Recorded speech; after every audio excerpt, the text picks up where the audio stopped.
Amados irmãos, queridos que nos visitam também, sejam bem-vindos mais uma vez. Saudamos a todos com a paz do Senhor Jesus Cristo. E vamos dar continuidade na nossa exposição de Efésios. Estamos aí na parte 6. Chegamos à sexta parte dessa carta magnífica, do apóstolo Paulo. Oi? Alô? Bom, chegamos à sexta parte, então, da exposição aos Efésios. Estamos no capítulo 2. Vamos começar a estudar o capítulo 2 de Efésios. Abra sua Bíblia comigo. Capítulo 2, vamos estudar de 1 a 10, do versículo 1 ao versículo 10.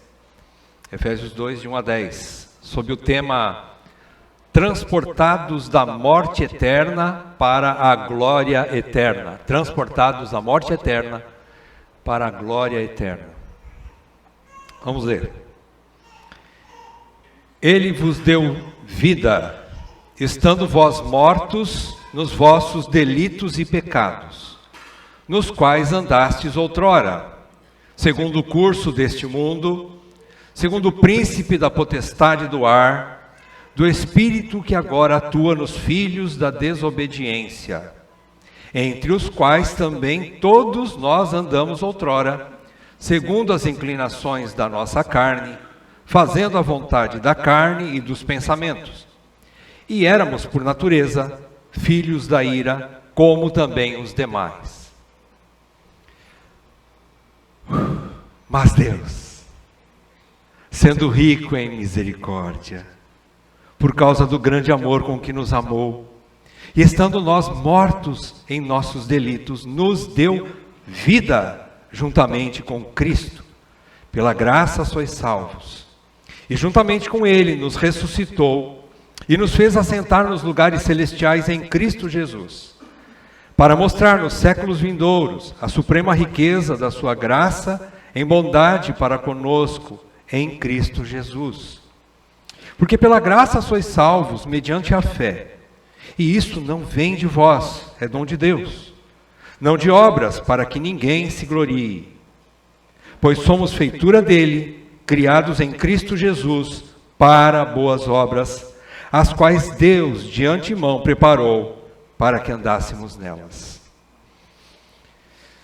Senhor, aqui está a leitura da tua palavra, Senhor. Obrigado por ter deixado textos ricos, como toda a tua palavra é de fato, e em especial para nós pecadores miseráveis, perdidos e mortos que estávamos. Esse texto toca o nosso coração de forma tão especial.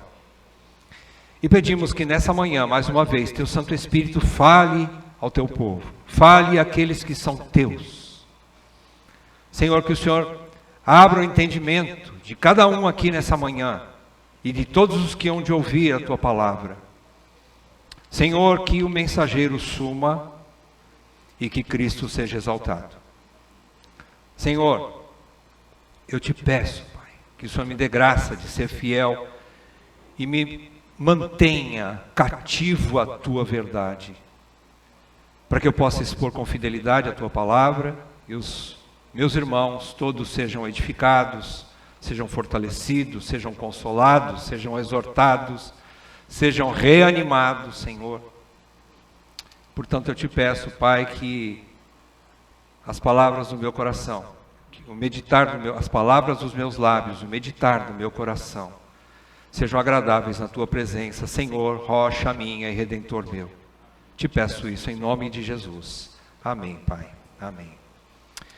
Transportados da morte eterna para a glória eterna. Antes de começarmos a estudar esse texto, o que nós vimos na última passagem de Efésios? Na parte de número 5, nós vimos anteriormente, no final do capítulo 1, a intercessão de Paulo, a oração de Paulo, pedindo a Deus crescimento espiritual para os irmãos efésios. Nós vimos isso do capítulo 1, do versículo 15 até o versículo 23, quando Paulo ora pelos crentes de Éfeso. Na verdade, eles já tinham conhecimento do Evangelho suficiente para a salvação deles.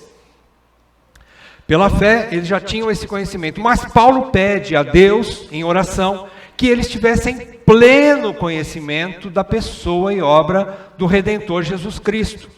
Paulo se coloca naquela passagem, ele se expressa nessa passagem, no final do capítulo 1, dizendo que as coisas mais profundas sobre Cristo e a redenção abrangem, em primeiro lugar, conhecimento do supremo poder de Deus, que ressuscitou Cristo dentre os mortos, e que agora esse mesmo poder grandioso, maravilhoso, todo-poderoso, agora opera para a salvação dos crentes.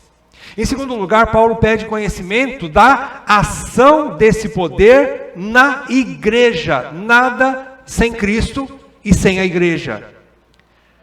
Então Paulo pede que eles tivessem esse conhecimento, que é o corpo de Cristo, a igreja é o corpo de Cristo e Cristo é o seu cabeça, ou seja, só em Cristo e na igreja é que o poder de Deus se manifesta para salvar e santificar os eleitos. Sem a noiva, ninguém tem o noivo. Sem o corpo, ninguém terá o cabeça, Jesus Cristo. Então é isso que ele fala, e nós concluímos e vimos que Paulo pede a Deus por responsabilidade. Nós inferimos isso, né? Nós, observando o texto, nós pudemos concluir, deduzir, que existe uma necessidade de uma responsabilidade dos irmãos em busca desse crescimento. Mas tem alguma coisa também a mais, que nós podemos olhar por esse texto, simplesmente por ele ser uma oração. O que é? Que Paulo reconhece também que é Deus quem opera em todas as coisas a favor deles. Então é Deus quem opera em todos nós, tanto querer como realizar. Mas isso não isenta de nós entendermos que nós precisamos buscar conhecimento. Nós temos que nos esforçar para crescer na graça e no conhecimento do Senhor. Bem, dito isso então, fazendo esse breve resumo da aula passada, da exposição passada, nós vamos hoje meditar num dos textos mais excelentes da Bíblia, queridos. Olha, se você olha para a vida de Martinho Lutero, por exemplo, o que mexeu com ele? Romanos 1, 16, 17. Né? O justo viverá por fé. Ele começa a olhar, Martinho Lutero olhava para a reforma partiu dessa premissa, que o justo é justificado, o crente é justificado pela fé. Essa é a ideia central da reforma protestante. Então o texto de Romanos foi precioso. Quando você olha para Calvino, e na sequência, claro, Lutero junto com ele, creio que esse é um dos textos, esse de Efésios 2, é um dos textos mais profundos, mais ricos, mais esclarecedores sobre a salvação, soteriologia, ou seja, estudo sobre a salvação. Efésios 2, de 1 a 10, eu creio que é o coração, ou uma doutrina, uma parte das Escrituras, onde traz rico esclarecimento sobre essa verdade. Não é? Nós vemos aqui, então, um dos textos mais amáveis, mais queridos, mais importantes, que fala sobre salvação das Escrituras. Nós vamos dividir então, como está exposto aqui, em 3 partes. A primeira parte, versículos 1 a 3, mortos em nossos delitos e pecados. Segunda parte, de 4 a 6, vivos em Cristo pela graça de Deus. E a terceira parte, de 7 a 10, o objetivo de Deus com a redenção. Qual é o alvo de Deus quanto à redenção dos eleitos? Vamos lá. Antes de começar mais uma vez, vou fazer outra consideração inicial. Paulo aqui está fazendo uma exergásia, nome feio, né? Uma exergásia, é um recurso estilístico aqui da oratória, que significa o seguinte: é um esclarecimento de uma ideia exposta anteriormente, através de outras ideias equivalentes, porém mais profundas. É como se Paulo estivesse falando a mesma coisa que ele já falou no capítulo 1, só que agora ele usa outras palavras, outras ideias para falar a mesma coisa. O que é que ele falou no começo da carta, capítulo 1? Ele falou que o Deus triuno salvou exclusivamente pela sua obra, não por participação humana. Ele salvou, o Pai escolheu, o Pai elegeu, o Filho redimiu, né? Ele concretizou, o Filho concretizou a redenção com sua morte e ressurreição. E o Espírito aplicou isso aos eleitos. É isso que Paulo vai falar agora, em outras palavras. Ele vai mostrar de um outro ângulo. Então isso é exergásia. É como se Paulo estivesse dizendo assim: vocês foram salvos pela ação soberana e unilateral do Deus triuno. E eu oro para que Deus lhes revele isso cada vez mais. A essência do capítulo 1 é esse. Só que agora ele fala assim: espera um pouquinho, eu vou lhe explicar ainda melhor. 2 pontos. E agora nós vamos começar Efésios 2. Ele vai explicar a mesma coisa de uma maneira mais profunda, um degrau a mais na escalada dessa revelação maravilhosa sobre soteriologia, sobre salvação. Então vamos lá. Versículos 1 a 3. Mortos em nossos delitos e pecados. Pensem aqui o que Paulo está querendo dizer. Ele diz que ele vos deu vida, estando vós mortos nos vossos delitos e pecados. Não há nenhum tipo de explicação mais clara do que trabalhar aquilo que todo ser vivo conhece muito bem: vida e morte. Ele trabalha essa analogia, que na verdade não é uma analogia, é uma realidade. Ele está querendo dizer o seguinte: nós todos éramos como mortos vivos. Vivos, porém mortos, espiritualmente mortos. Andando, mas nunca para Deus. Andando nesse mundo, mas cada vez mais longe de Deus. Andamos como zumbis, sem saber para onde vai. Morto-vivo. Assim éramos nós, antes de Cristo chegar na nossa vida. Mortos em nossos delitos e pecados. Qual é a causa da morte? Nossos pecados. Mortos por causa do pecado. E aqui, queridos, não quer dizer que nós somos pecadores porque pecamos. Não. Nós pecamos porque somos pecadores. Ele não está querendo dizer assim: uma criancinha que nunca pecou, ela não é pecadora. Não, ela nasceu pecadora por causa da essência da sua natureza. É o que ele vai explicar aqui. Ela já nasce pecadora, por isso todos precisamos de um Salvador, de um Redentor. Todos, não tem um justo sequer. A partir de Adão, a partir da queda, toda a humanidade pecou e nasce morta. Nasce morta para Deus. Não tem um que escape. Nenhum que faça obras suficientes de justiça para que Deus diga: então está bom, esse serve. Não, não serve. Ninguém serve. Ninguém serve. É isso que ele quer dizer aqui. Estamos todos mortos, andando, tudo bem, mas sempre para cada vez mais longe de Deus. E nunca no sentido correto, voltando para Deus. Nunca, nunca. É isso que ele está querendo explicar. Então, quando ele diz aqui essa morte espiritual que ele está querendo dizer aqui, quando você pega também o versículo 2, tanto nos aliena de Deus, essa morte espiritual, nós nascemos com o espírito morto. Presta atenção.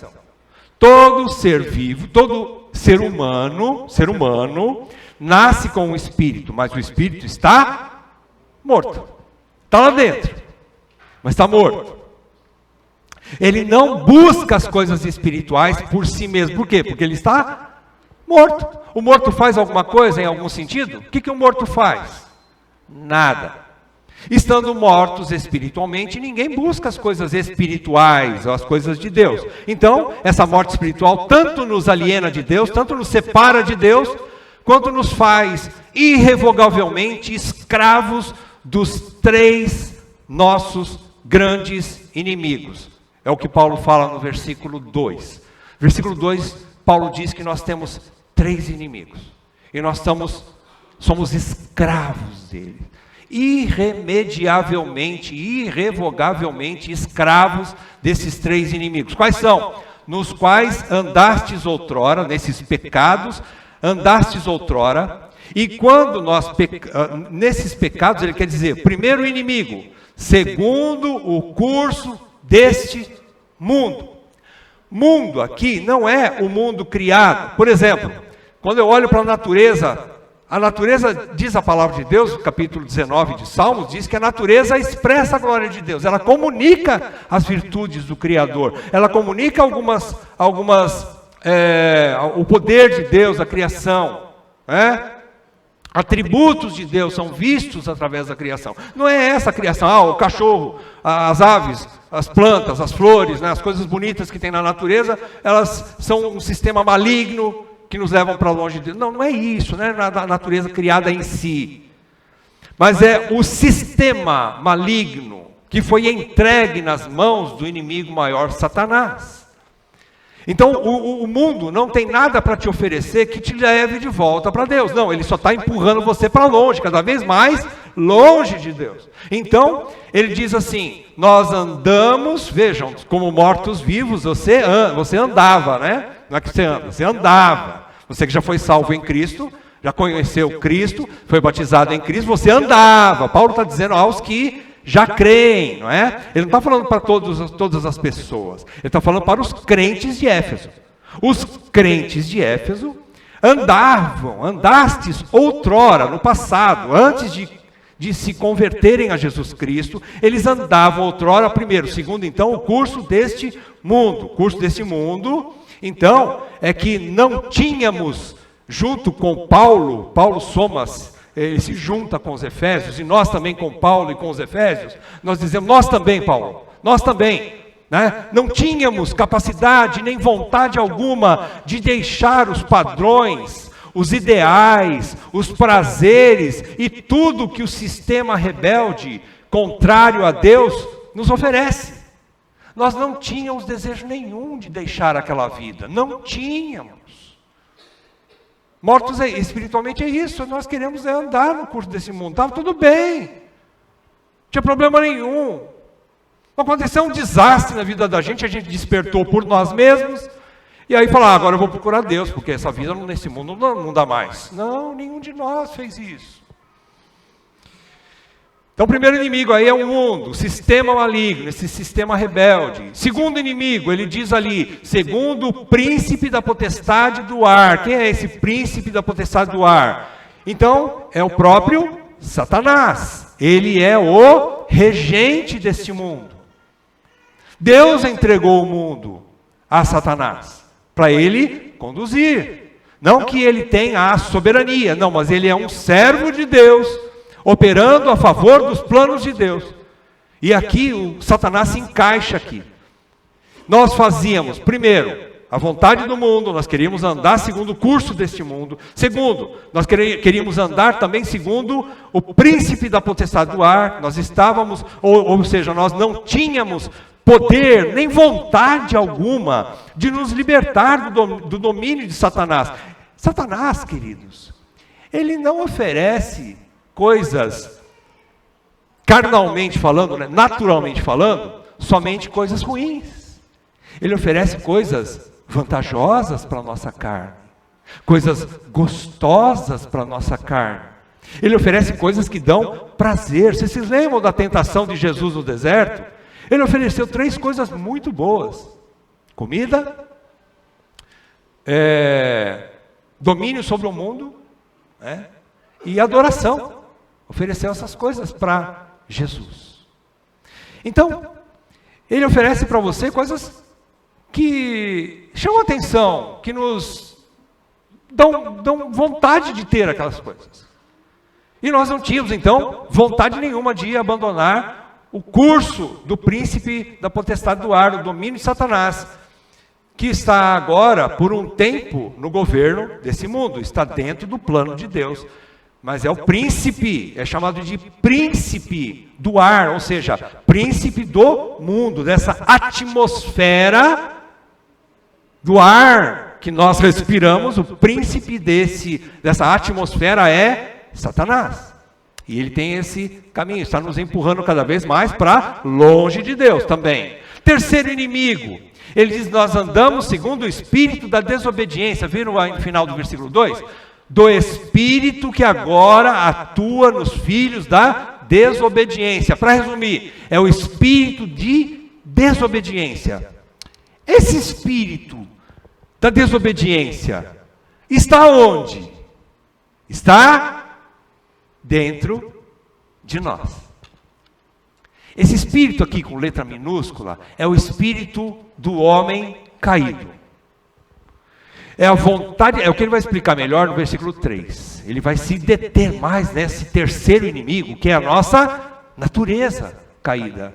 É o nosso maior inimigo, por assim dizer. Os outros dois estão fora. Satanás está fora, ele não tem poder para entrar para dentro de você, se você é um eleito, escolhido de Deus. Ele não vai fazer você forçosamente obedecê-lo. Ele vai fazer propostas. Ele vai te oferecer através de tentações muito atrativas, atraentes, coisas para você se afastar de Deus. O mundo vai fazer a mesma coisa, mas está fora de você. Mas existe um inimigo que está dentro de nós. Dentro de nós. É a nossa carne. Como a Bíblia chama de carne, ou natureza caída, é a mesma coisa. Aqui ele chama de espírito que desobedece, ou espírito da desobediência.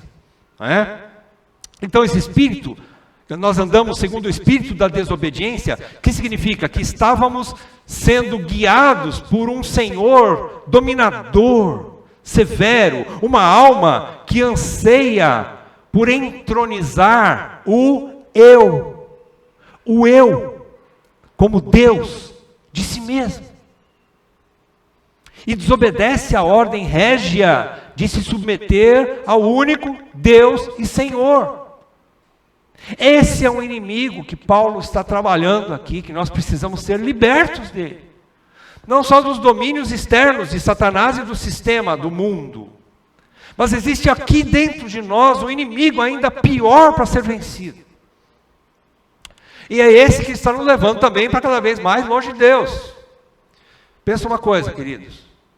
Isso é uma coisa que eu aprendi lá atrás, uma coisa muito importante a gente poder guardar também no nosso coração.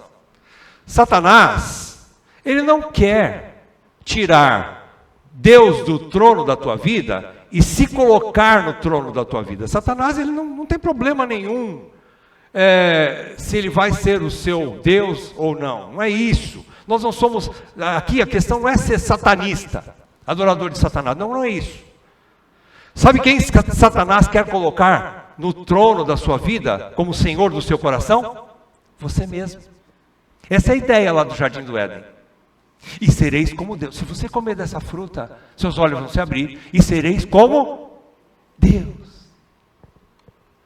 Satanás não quer, o que ele quer é tirar Deus do trono da tua vida, e isso está bom para ele. Qualquer outra coisa que ele colocar no lugar, está bom. Ele não precisa ser o Deus da sua vida. Ele quer tirar Deus do trono da sua vida. E ele quer colocar alguém que você deseja muito que seja o dono do seu nariz, né? O dono da sua vida. Quem é? Você mesmo. Eu mesmo. Nós queremos isso. Eu quero fazer a minha vontade. Então, Paulo está querendo dizer aqui o seguinte.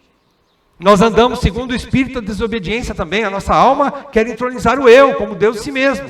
Ele está querendo desobedecer a Deus, fazendo a sua própria vontade.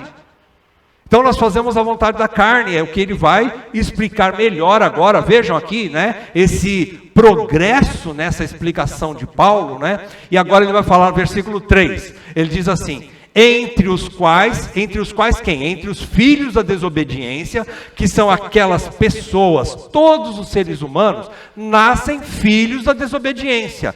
Todo ser humano, querido. Não é porque o bebezinho nasceu numa família de crente que ele já nasce crente. Não funciona assim. Ele tem que nascer de novo. Ele nasceu já uma vez da carne. Agora tem que nascer do Espírito. Senão não vai nem ver o reino de Deus. Então, Paulo está querendo dizer agora assim: entre os quais também todos nós andamos, mais uma vez, né? Outrora, ele está querendo deixar bem claro que não é mais para nós vivermos daquele jeito que nós vivíamos antes. Senão não existe conversão nenhuma. Se você continua andando do mesmo jeito que você estava antes da conversão a Jesus Cristo, fazendo as mesmas coisas que você sempre fez, você não foi salvo. Não houve regeneração. Então ele está querendo dizer, nós andamos outrora, agora não mais, mas outrora, né? segundo as inclinações da carne. Percebam aí, ele está querendo focar agora nesse espírito da desobediência, né? Paulo vai detalhar esse andar no espírito de desobediência, que é a nossa própria carne, guiada pela nossa vontade, o espírito humano, o espírito do homem caído, quando nós estávamos ainda em Adão, e ainda não tínhamos Cristo. Então, entre os quais também todos nós andamos outrora, segundo as inclinações da carne. O que é inclinação da carne? É fazendo o que ele explica depois, fazendo a vontade da carne. Inclinação é que ele só olhava para a vontade da carne, e nunca olhava para as coisas de Deus. Nunca teve desejo de fazer a vontade de Deus. Nunca. Por quê? Porque está morto. Isso aqui é a morte espiritual. Perceberam que o morto, ele não está totalmente inativo, ele está fazendo alguma coisa, ele está andando. É um morto vivo, como eu falei, mas cada vez mais para longe de Deus. Cada dia que um ímpio vive, uma pessoa incrédula, que não crê em Jesus Cristo, vive, é um dia a mais longe de Deus. Cada dia que ele anda, ele não pode fazer nada a seu favor, absolutamente nada, porque um morto não faz. E pior do que um morto, é um morto vivo que ainda anda. Que coisa horrível. Pensa um zumbi andando cada vez para longe de Deus. Se você encontrar um camarada desse na rua, você sai correndo, Que é doideira. É assim, todos andamos, sim, mas andamos cada vez mais para longe de Deus. Cada vez mais. Cada dia mais distante de Deus. É isso que ele está querendo dizer aqui. Tínhamos agora Paulo mata Paulo, E o Espírito Santo usou Paulo, e isso aqui é uma facada, uma facada não, é uma bomba, é uma dinamite, é uma bomba atômica naqueles que ainda creem no livre-arbítrio. Por quê? Porque ele diz assim: entre os quais também todos nós andamos outrora, segundo as inclinações da carne, fazendo a vontade da carne e dos pensamentos, e éramos por natureza, de nascência, por natureza, filhos da ira, como também os demais. Ou seja, qual é a capacidade do arbítrio humano de voltar para Deus, se ele só faz a vontade da carne? Ele não faz a vontade de Deus em momento algum. Pior do que estar morto e inativo totalmente, 100% duro lá no chão, é andar para mais distante de Deus. Se há uma coisa que o livre-arbítrio humano pode fazer, é se afastar cada vez mais de Deus. Se afastar de Deus. Você e eu não fizemos nada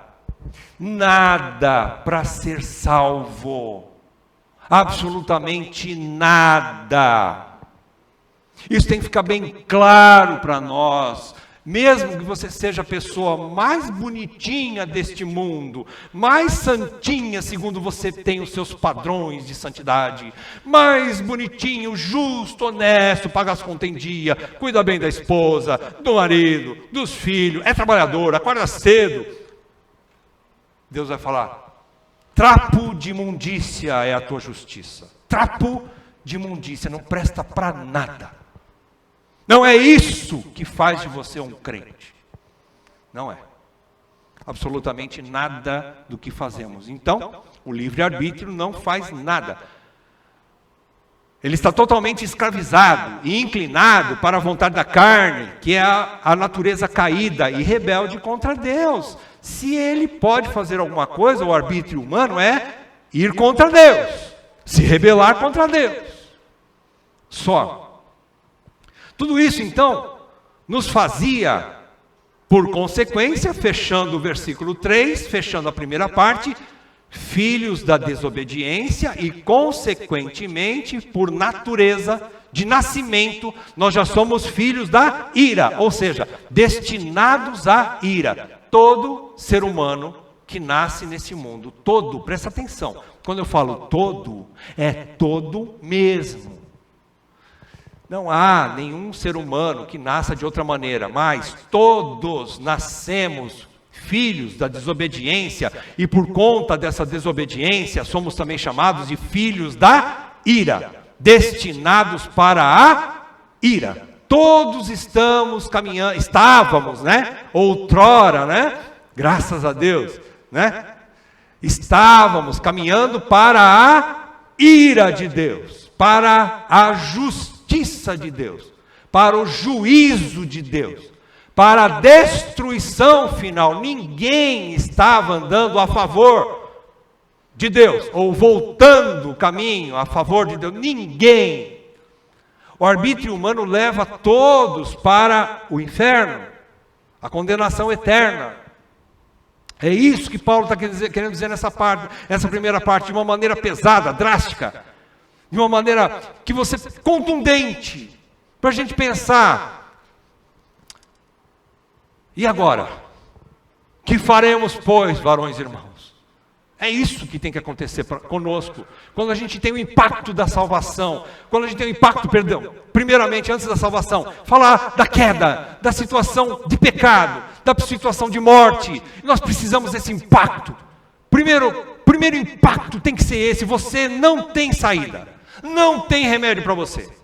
Por sua própria conta, por conta deste mundo, qualquer outra situação, não tem saída para você. Não tem qualquer possibilidade de salvação. Não tem. É o primeiro impacto. Isso precisa entrar para o nosso coração duro. Nós que somos justiceiros, né? Queremos justificar as nossas obras, nossos méritos, né? Achar que as boas obras, eu fiz tanta coisa boa nesse mundo, não serve para Deus. Você não é salvo pelo caminho das boas obras, e Ele vai mostrar agora um caminho mais excelente, aliás, o único caminho de volta para Deus. Único, presta atenção, é o único mesmo, não tem segunda opção, nem terceira, nem quarta, não há nenhuma outra opção. Então essa é a situação. Que coisa terrível.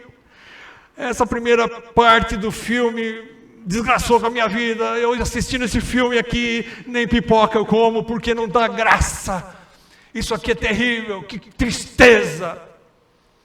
Não tem saída. É assim que eu tenho que me sentir quando eu leio um texto desse. Desgraça total, desgraça. Segunda parte.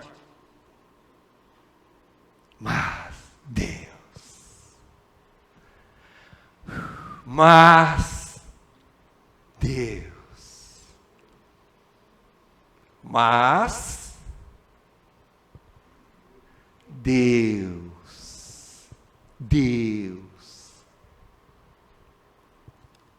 Versículo 4. Mas Deus, sendo rico em misericórdia, por causa do grande amor com que nos amou. Agora, transportados da morte eterna para a glória eterna, vivos em Cristo pela graça de Deus. Mas Deus, que coisa mais linda. Quando chega nesse ponto, o filme vira de ponta cabeça.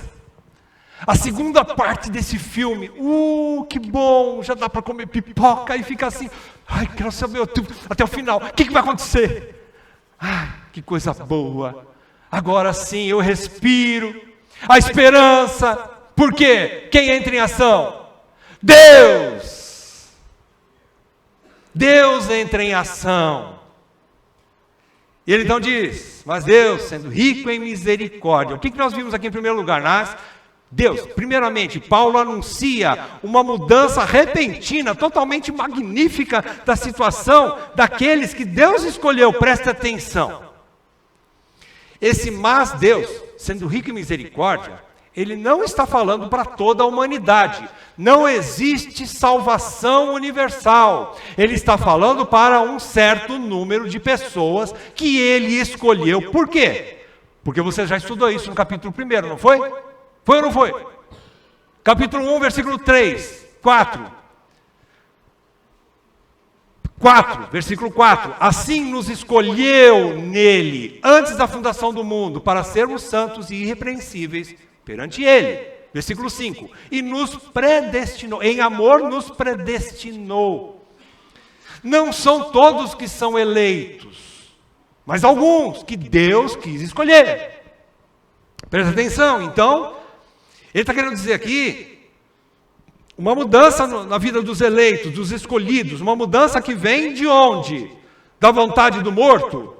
Daquele que tem o coração rebelde contra Deus, que é inimigo de Deus, que odeia a Deus? Ou daquele que está morto, que não pode fazer nada por si mesmo? A única coisa que ele pode fazer, sendo um zumbi bravo, né, contra Deus, ele odeia a Deus. Então é um zumbi que foge de Deus. A única coisa que ele pode fazer é fugir de Deus. Então, quem fez alguma coisa aqui? Deus. Não foi você, não fui eu, ninguém faz nada. Deus é que é rico em misericórdia, por causa do seu grande amor. Então, a mudança vem do coração e das mãos todo-poderosas de Deus. Ele não só amou, ele não só escolheu, mas ele agiu. Através de quem? Segunda parte de Efésios 1. O Filho vos redimiu. Não é? Versículo 7, lá do capítulo 1. No qual temos a redenção. Quem operou a redenção? O Deus Filho. O Deus triuno estava em Cristo operando a redenção. Ele agiu em favor daqueles que ele queria salvar. Ele agiu. Ele não só amou e ficou sentado. Eu estou com tanta dó deles. Não sei o que eu faço. Não, Deus não fez isso, não. Deus se levantou do seu trono, se despiu de sua glória, veio até aqui embaixo, nas regiões mais baixas da terra, assumiu a forma de homem, de carne pecaminosa, não teve pecado, morreu, ressuscitou e redimiu o seu povo. Ele agiu. É isso que ensina no capítulo 1, e aqui Paulo está querendo dizer, Deus sendo rico em misericórdia por causa do grande amor com que nos amou. Então, por sua rica misericórdia, que é fruto do seu grande amor por nós, Deus não quis nos dar o que merecíamos. Presta atenção, a primeira coisa que ele fala aqui no versículo 4, é que ele é rico em misericórdia, que é fruto do seu amor. A misericórdia é fruto do amor de Deus, do grande amor com que ele nos amou. Nos aqui, não é o mundo inteiro, mas são os eleitos, aqueles que ele escolheu para ser seus filhos, para serem seus filhos, seus eleitos. Ele amou os eleitos e usou de misericórdia. Primeira coisa, primeira ação de Deus foi perdoar os seus pecados. Misericórdia significa que ele não nos deu o que nós merecíamos. Misericórdia é Deus não nos dar o que nós merecíamos. Isso é misericórdia. O que nós merecíamos? Ora, nós éramos filhos da ira. O fogo do inferno, a ira de Deus. Eu e você merecíamos isso. Só isso. Tudo isso. Mas ele é rico em misericórdia e ele cancelou, por causa do preço que o Filho pagou na cruz, a redenção. Redenção é, aliás, soteriologia é o estudo da salvação através de um mediador, através de um redentor. Salvação que vem de outro de fora de nós. Então, ele nos salvou, não porque ele simplesmente esqueceu a dívida. Não, a nossa dívida estava lá. Alguém pagou a dívida. Quem foi que pagou a dívida? O nosso Redentor, Jesus. Alguém pagou a tua dívida contra Deus. Você era pecador. Você tinha dívida contra Deus por causa dos seus pecados, por ter nascido em Adão, por causa da sua natureza caída, por causa do seu espírito de desobediência. Você devia para Deus obediência. Não podia pagar. Quem pagou? Jesus pagou a conta. Então agora ele usa de misericórdia porque Jesus pagou a conta.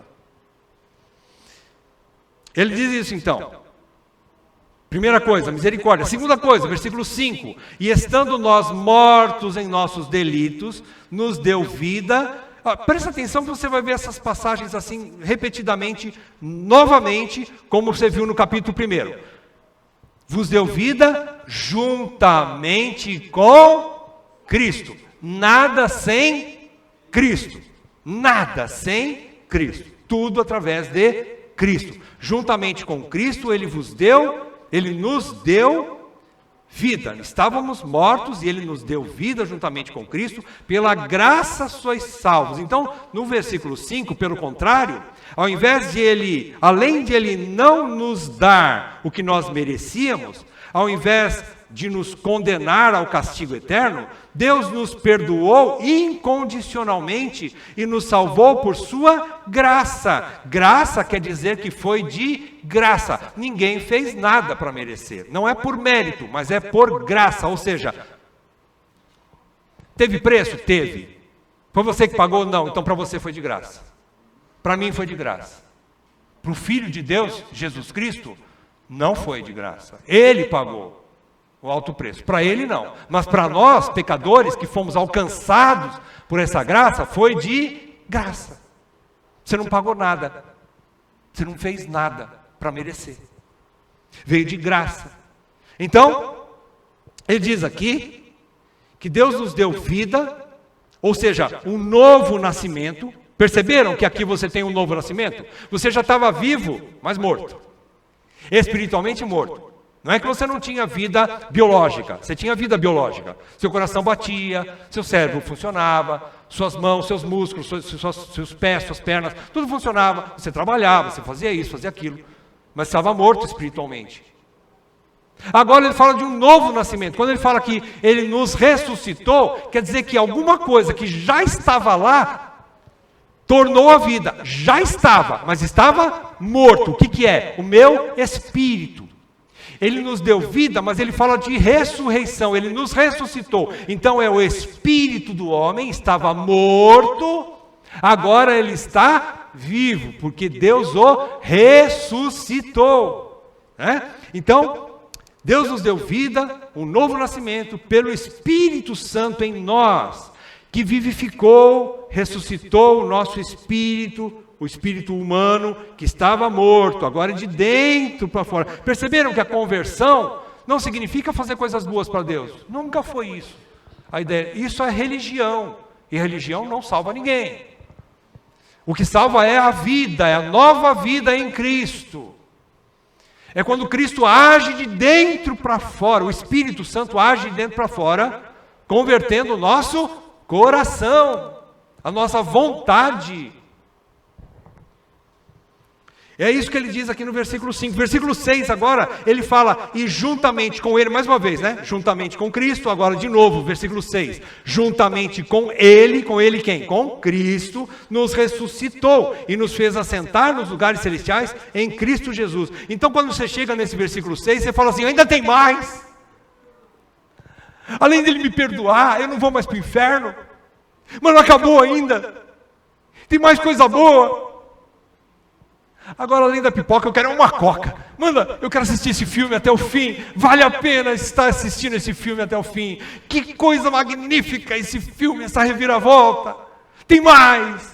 Versículo 6.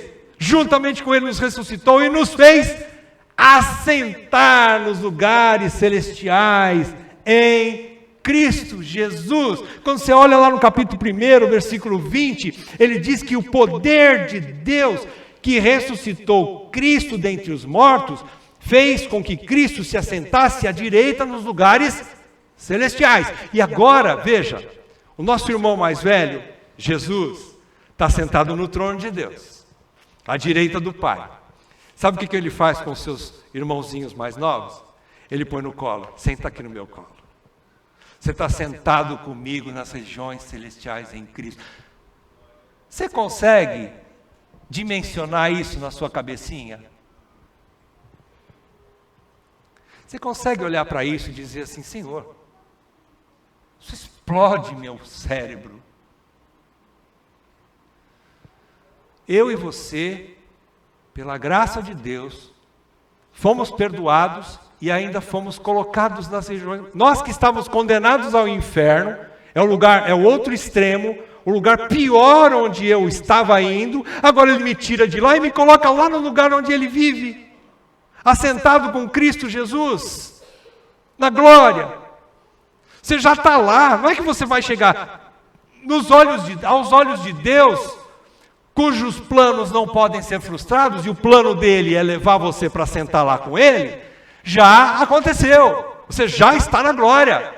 Há um ser eterno como Deus, que não está preso ao futuro, nem ao passado, ao tempo. Deus não está preso ao tempo. Para Deus, tudo é hoje, tudo é agora, tudo é presente. Para Deus, aquilo que Ele operou na salvação, também já é presente a glorificação. Você já está, aos olhos de Deus, assentado nas regiões celestiais em Cristo. Você que creu em Jesus Cristo. Você que creu, tá bom? Não é qualquer um. Você que creu em Jesus Cristo. Então, ele está querendo dizer isso, tem mais aí, né? Ele te fez assentar lá, nas regiões mais elevadas do universo, onde Jesus Cristo, o Rei Jesus, está sentado e governa tudo e todos, e você está no colo dele. Apocalipse diz que esse povo eleito de Deus é um povo que reinará para sempre. Com quem? Com Cristo, com o Cordeiro de Deus. Esse povo vai reinar com o Senhor pelos séculos dos séculos. João capítulo 1, o Evangelho de João, capítulo 1, versículos 12 e 13, em outras palavras, fala exatamente isso. João escreve e relata o seguinte: mas a todos quantos o receberam. Quem recebeu quem? Jesus. A todos quantos receberam Jesus como Senhor e Salvador, não é? De sua vida, deu-lhes o poder de serem feitos filhos de Deus. Então, para aí. Quer dizer que então nem todo mundo é filho de Deus, né? Claro, nem todo mundo é filho de Deus. Todas as pessoas são criaturas de Deus, mas filhos são aqueles que creram em Jesus Cristo. Não são todas a gente tem esse negócio muito errado, que mas coitadinho daquele homem, ele é filho de Deus. Você sabe, se ele se converteu, ele é filho de Deus. Se ele foi batizado em nome de Jesus Cristo e reconheceu o senhorio de Jesus Cristo sobre a vida dele, reconheceu Jesus como seu Salvador e Senhor, ele é crente, então ele é filho. Caso contrário, não é não. Não é filho, nem todos são filhos de Deus. Então, aos que receberam, deu-lhes o poder de serem feitos filhos de Deus, a saber, aos que creem em seu nome, no nome de Jesus. Versículo 13, os quais não nasceram do sangue, não é por natureza, porque você nasceu como uma pessoa, pelo nascimento você é filho de Deus, não. O que é que diz esse texto de Efésios? Nós nascemos naturalmente, a nossa natureza é rebelde. Somos filhos da desobediência e filhos éramos, os crentes, éramos, por natureza, filhos da ira, destinados para a ira. Não éramos filhos de Deus. Então, esses que Deus salvou e vivificou, deu vida para eles, ressuscitou o espírito deles, fez com que eles crescem em Jesus Cristo. Esses aqui no versículo 13 de João, capítulo 1, versículo 13, os quais não nasceram do sangue, nem da vontade da carne, não foi por conta do seu pai, papai disse assim, eu quero que meu filhinho seja crente, né? Esse meu filhinho vai ser crente. Não é para a vontade do teu pai, não. Nem da tua mãe. O máximo que nós podemos fazer é orar muito pelos nossos filhos e pregar o evangelho para eles. E dar o exemplo, né? De como é crente, como é um crente, né? E aí então, quem sabe, seu filho possa crer. Mas não é pela vontade da carne, nem da vontade do sangue, nem da vontade do homem, mas de Deus. Nasceram de Deus.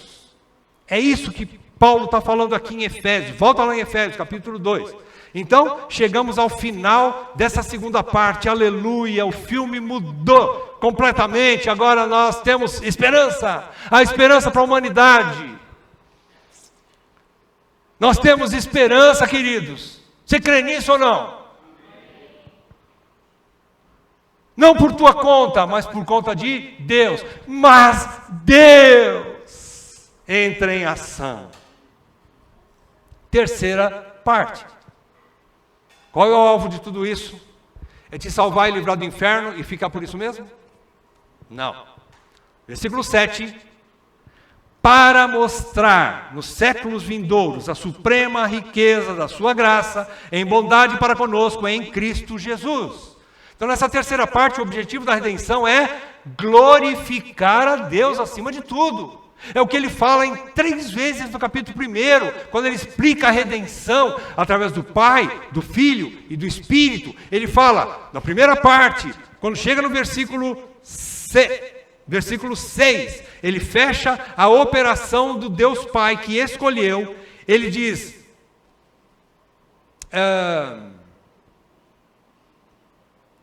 onde que está aqui? Versículo 6, para louvor da glória da sua graça.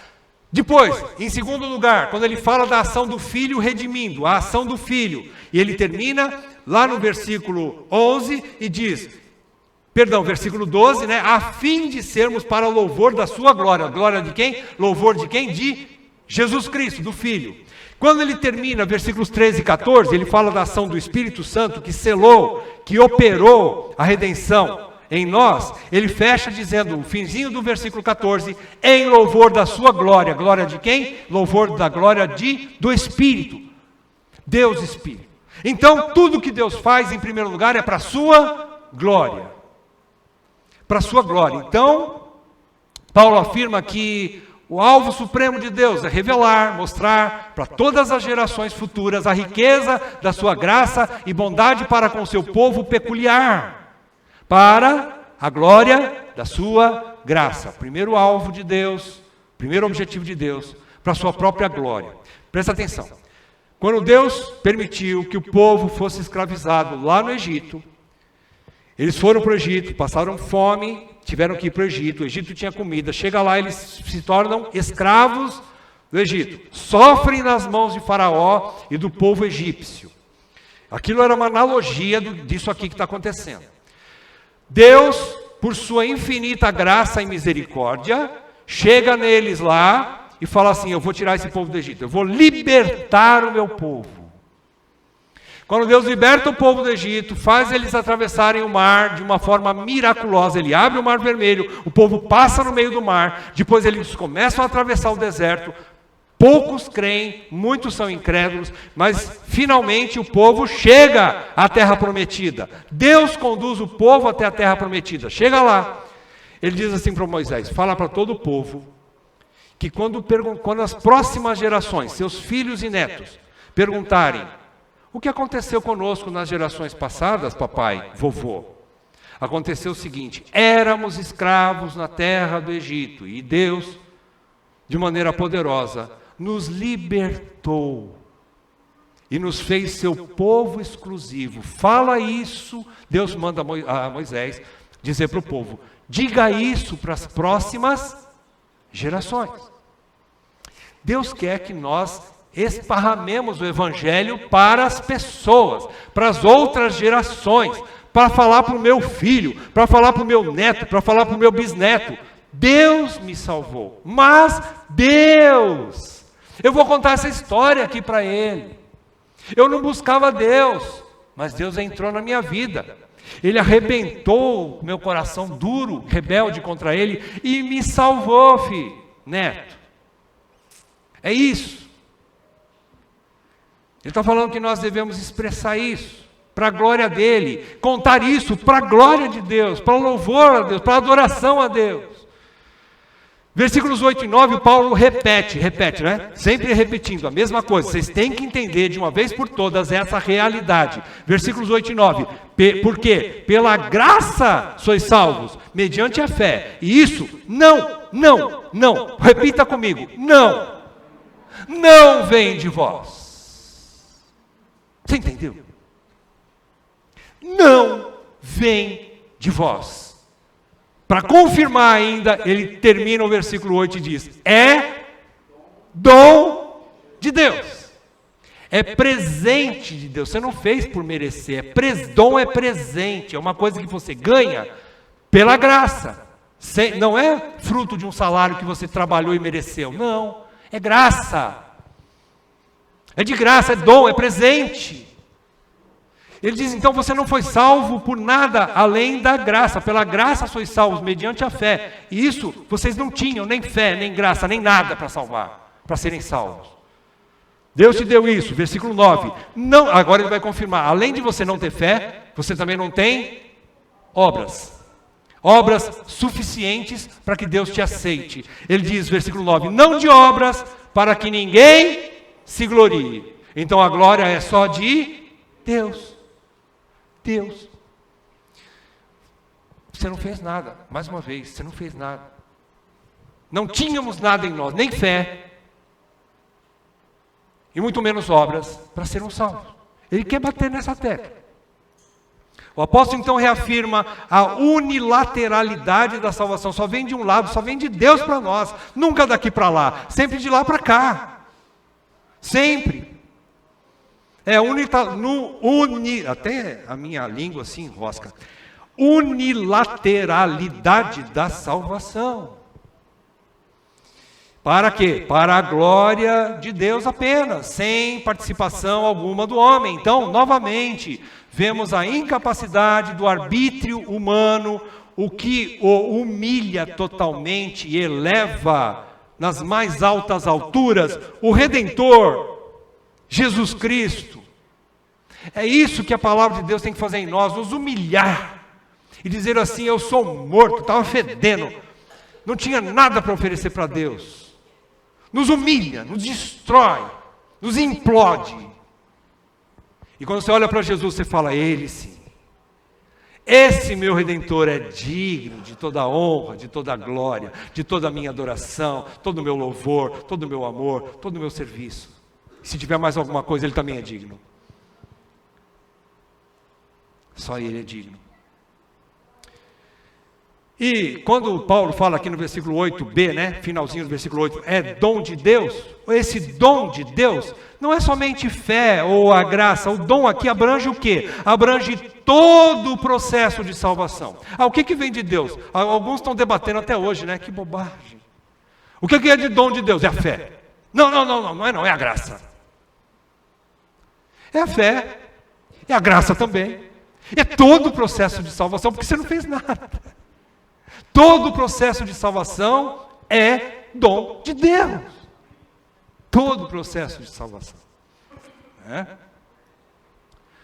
Versículo 10. Versículo 10 ele termina dizendo, Deus é glorificado por seus méritos exclusivos na salvação. É ou não é? É.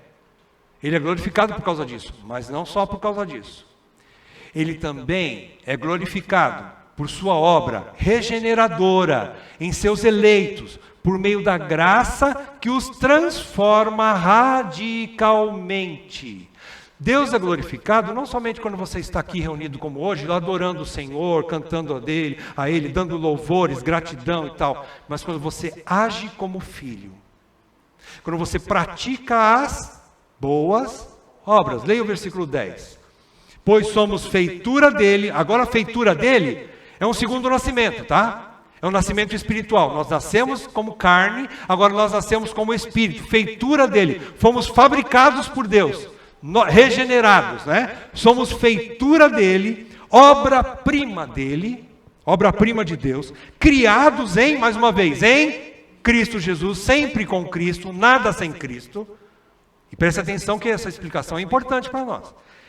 Criados em Cristo para boas obras, as quais Deus de antemão preparou para que andássemos nelas. Então Deus é glorificado pelos méritos da salvação, da redenção, sim, mas Ele também é glorificado quando você brilha a luz dele diante dos homens, e vejam as suas boas obras, e glorifiquem o vosso Pai que está nos céus, por causa das boas obras que eu e você praticamos.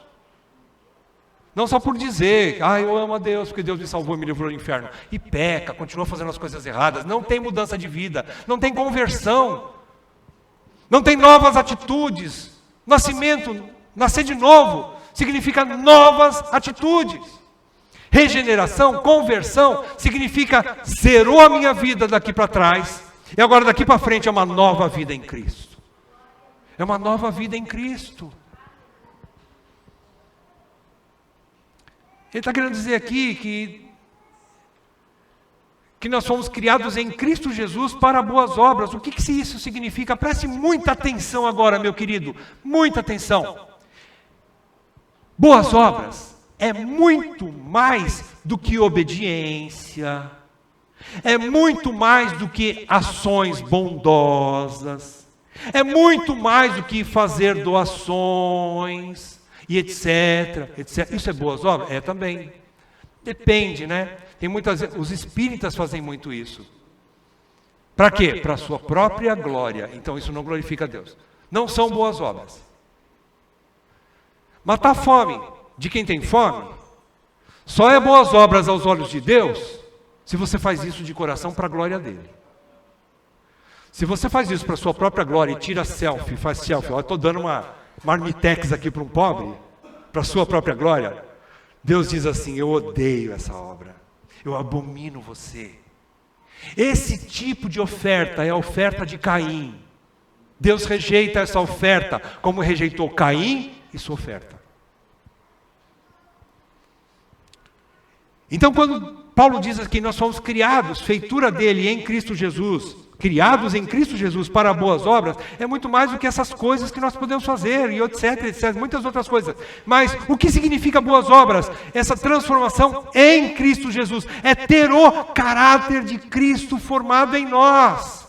Isso glorifica o Pai, vem de dentro para fora. As boas obras vão acontecer externamente? Vão, mas quando acontece primeiro aqui dentro, é o caráter de Cristo formado em nós, é isso que expressa boas obras aos olhos de Deus.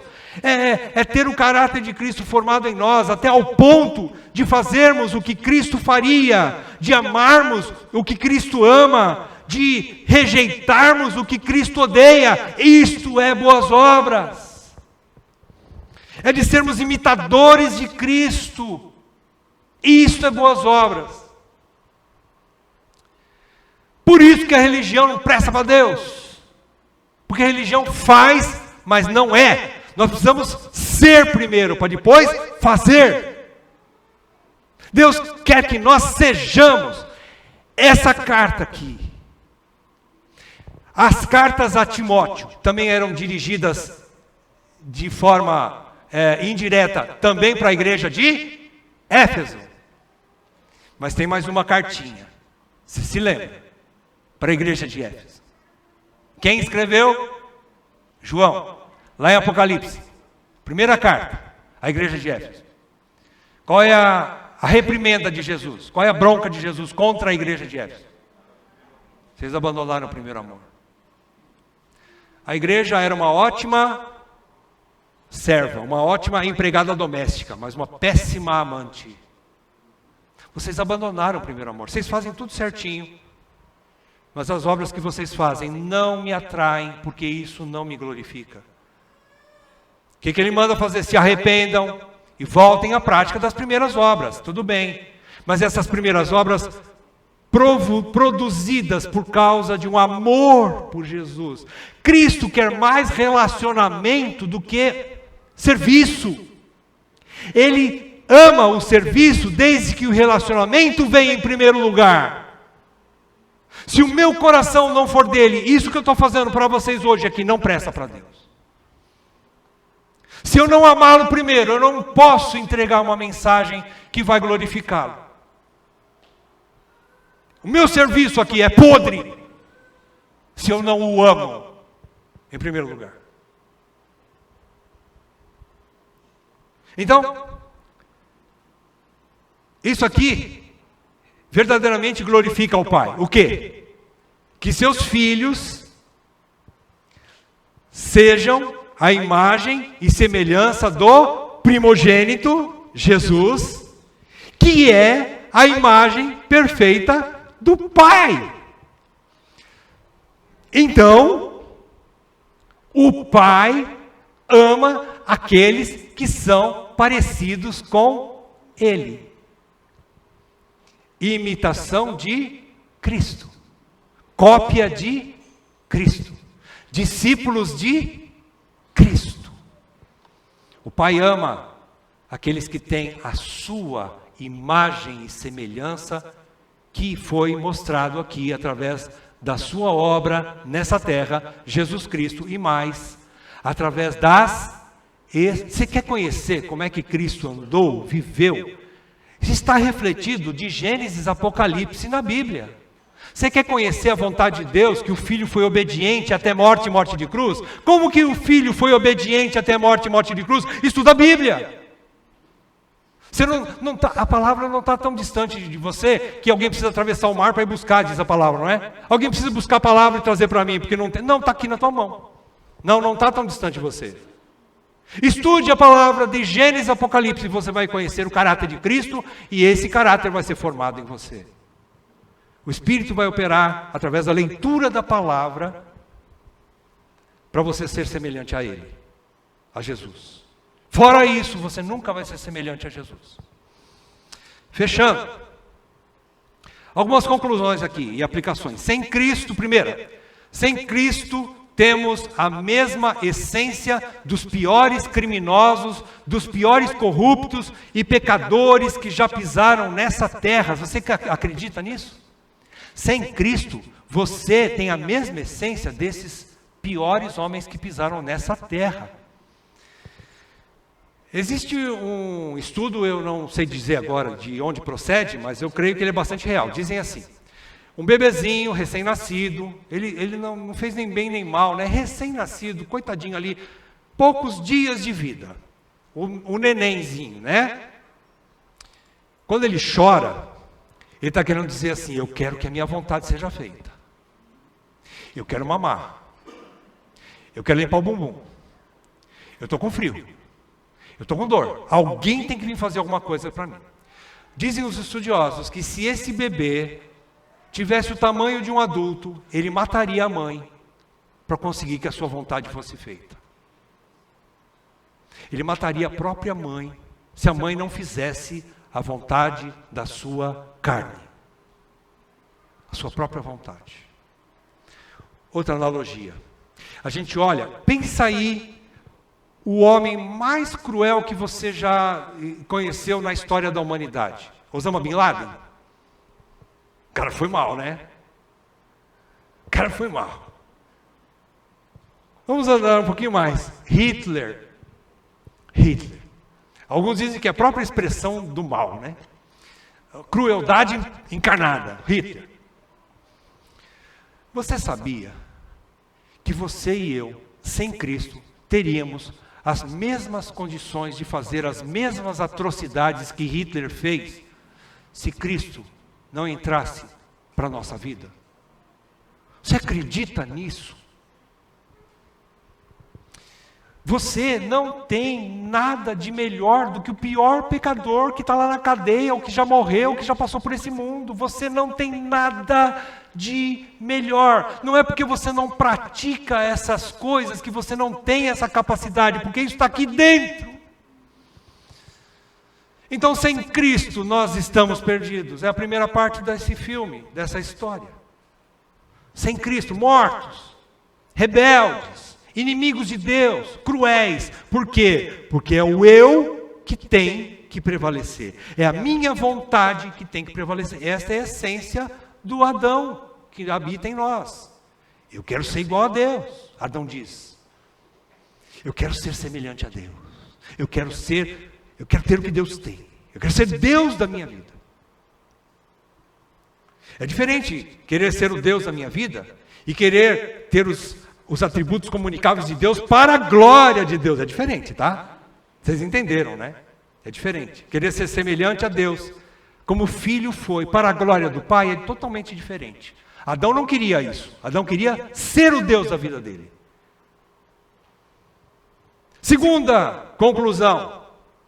Só em Cristo, por sua obra da graça redentora, nós somos salvos da ira vindoura. E também somos salvos de nós mesmos. Irmãos, as duas coisas andam juntas.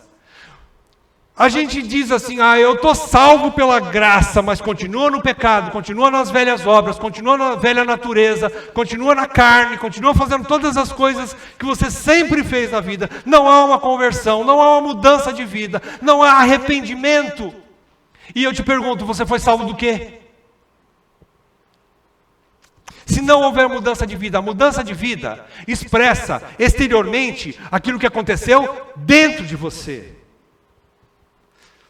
E você vai para a glória, vai desejar a glória, as coisas puras, santas, maravilhosas da glória, porque aqui, agora, você já busca isso.